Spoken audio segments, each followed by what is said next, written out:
Hey, Dr. Berg here. In this video, we're going to talk about the relationship between your breathing and stress, okay?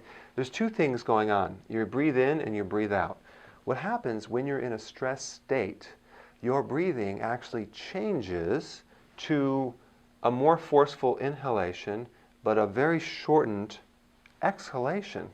And if there's any doctors watching, you may have studied this already, and it's part of the nervous system called the autonomic nervous system. That's basically the system that is automatic, and it's called two parts. One is the sympathetic, which is the activation of reaction to stress states, and that would be the breathing in, and then the opposing, which is the parasympathetic nervous system.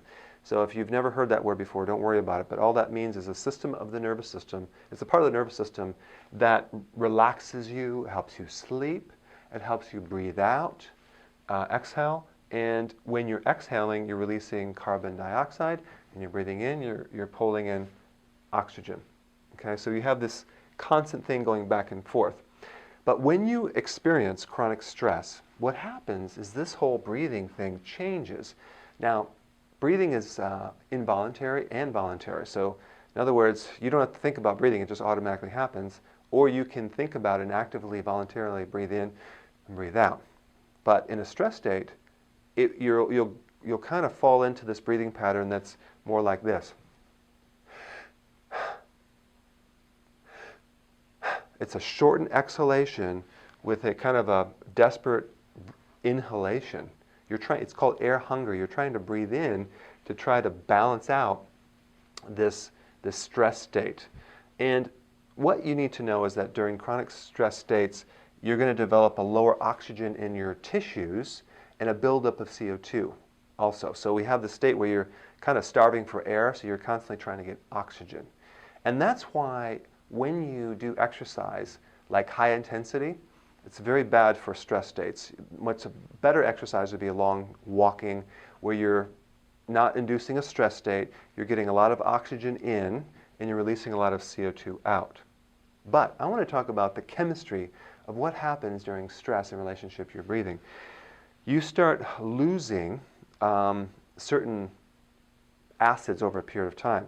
So it goes out through the urine. So if you ever check a person when they're in massive stress, their pH of their urine is always way, way too acid.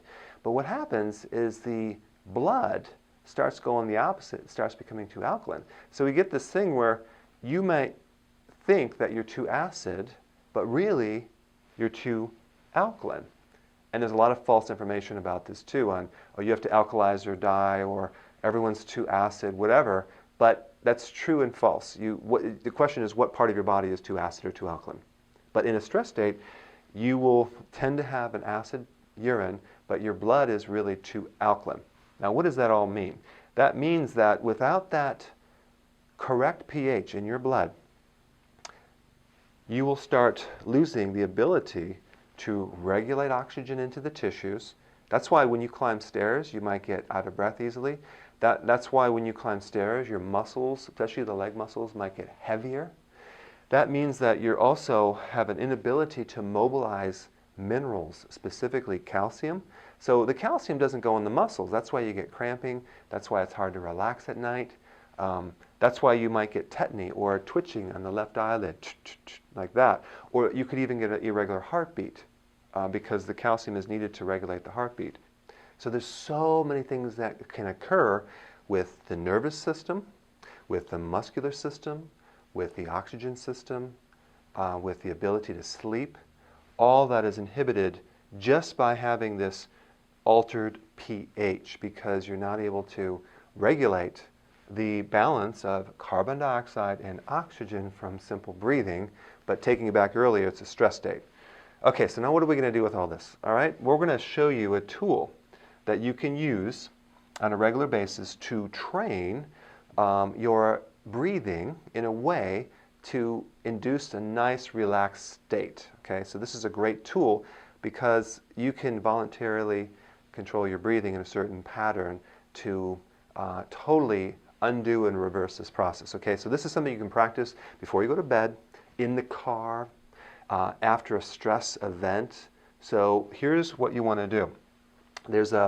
I developed a little piece of a software, and you could click down there and get access to it on a link right down on the bottom page there.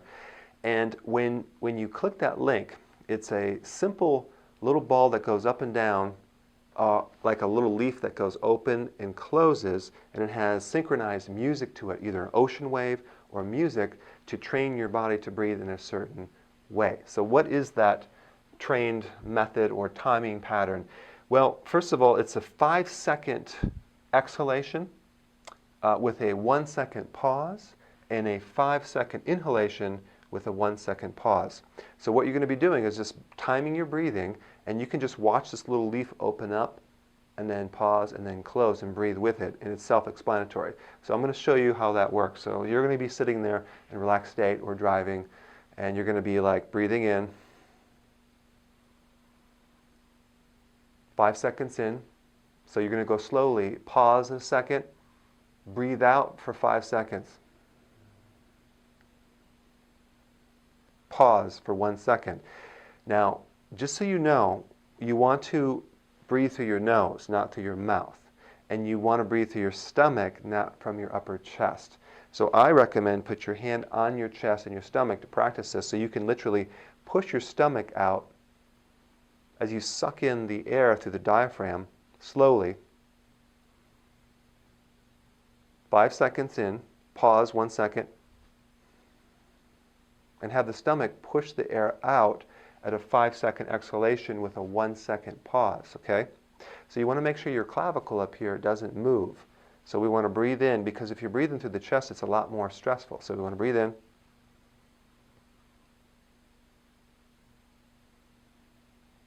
Breathe out through the stomach, okay? 5 seconds in, 5 seconds out.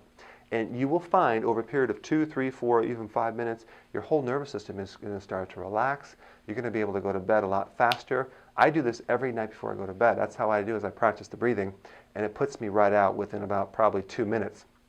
So get access to this tool. It's a free tool you can use at any time, and practice this until you can develop a pattern of it. And I really think it's going to help reduce your stress and help you sleep a lot better. I hope you enjoy this. I'll see you in the next video.